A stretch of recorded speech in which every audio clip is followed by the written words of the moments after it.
ఇంట్లో ఏసీలో కూర్చుంటే నాకు జలుబు ఆడక అది జలుబు చేసి ఊపిరాడకుండా బయట అన్న మరి బయటకు వెళ్దాం. సరే వెళ్ళొద్దాం, కొత్త ఏసీ కూడా తెచ్చుకున్నాం పదరా.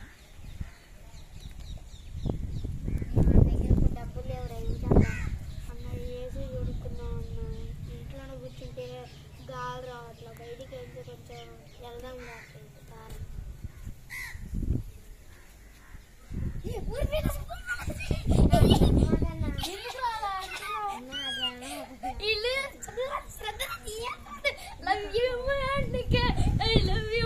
అనడానికి కూర్చుంటారు.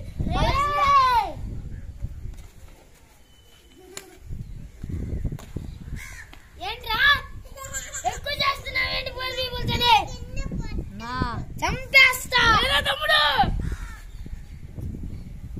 ఎన్కౌంటర్ చేసి డబ్బులు లంచం ఇచ్చానా ఎన్కౌంటర్ చేసి చంపేస్తారా నిన్ను?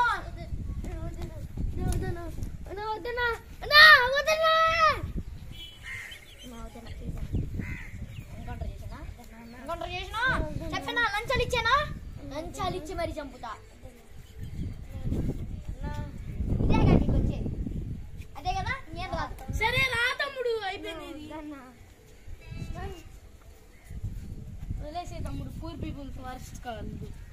వరస్ట్ కాదు, బూతులు మాట్లాడడం తప్ప ఇంకేం రాదు వాళ్ళకి. అవును.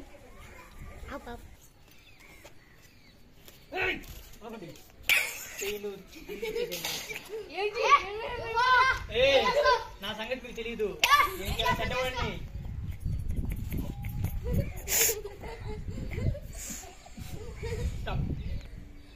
తమ్ముడు ఇందాక చాలా ఇన్సల్ట్ చేశారు. ఏం చేద్దాం? ఎట్లా కొట్టాడు?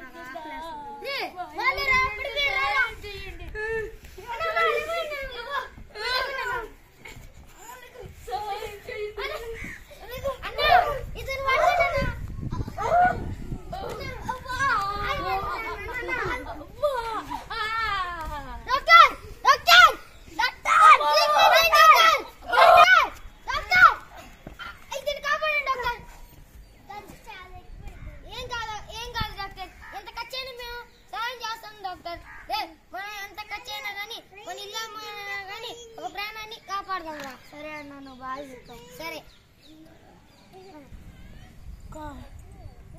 కొంచెం ప్లీజ్ డాక్టర్, కొంచెం బాగా చేయండి సార్. Doctor please doctor. ఎంతసేపు వచ్చింది డాక్టర్? మన తోటి మనిషికైనా కానీ సహాయం చేయాలి, సరేనారా? డాక్టర్ డాక్టర్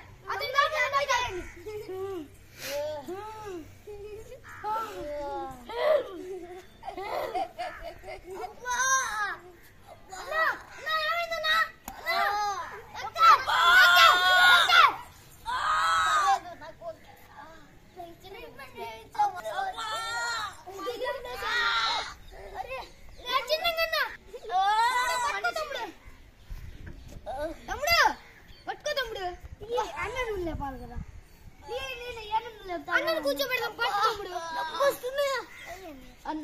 అన్నా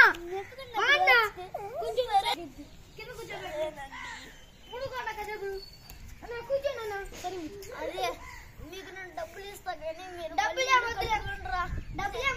చూసుకుంటారా? వద్దన్నా చూసుకుంటారా? డబ్బులు వద్దన్నా ప్లీజ్ అన్నా. సరే సరే సరే, మాకు పెద్ద కంపెనీ. అరే ఉండండి, మాకు పెద్ద కంపెనీ ఉంది కానీ దాంట్లో మీ ఇద్దరు మేనేజర్ పోస్ట్ ఇస్తా. సరే అన్న, థ్యాంక్ యూ అన్న. మీ ఇద్దరు ఒకే కంపెనీలో ఉంటారా లేకపోతే నాకు 2 కంపెనీలు ఉన్నాయి, చిరో కంపెనీలో ఒకే కంపెనీలో. మీకు డబ్బులు అనగొద్దు, మీరు మా ఇంట్లోనే ఉండండి, మీకు ఏం కావాలంటే అది ఇస్తా. వద్దన్నా, వద్దులే అన్న, డబ్బులు కట్టుకుంటా అన్న, ప్లీజ్ అన్న.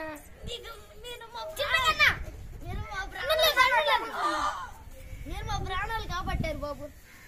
మీరు మా ఇంటికి వచ్చి రోజు ఏసీలో పడుకోండి, పర్లేదు. ఎలా తీర్చాలో తెలియటం లేదు బాబు. మీకు మేనేజర్ పోస్ట్ ఓకే, మీకు ఎలా చేయాలో మా అన్నయ్య నేర్పిస్తాడు. మా ఫ్యామిలీని కాపాడండి. మా ఇద్దరిని కాపాడినందుకు థ్యాంక్ యూ. ఆ రోజు అన్నందుకు సారీ బాబు. మనం వెళ్దాం. కార్డ్ అన్న, ఎక్కడ అడ్రస్ తెలియదు. మీరు ఇంకా మా ఇంటికి వచ్చేసేయండి. సరే అన్న. ఈ కథలో నీతి ఏంటంటే తోటి వారికి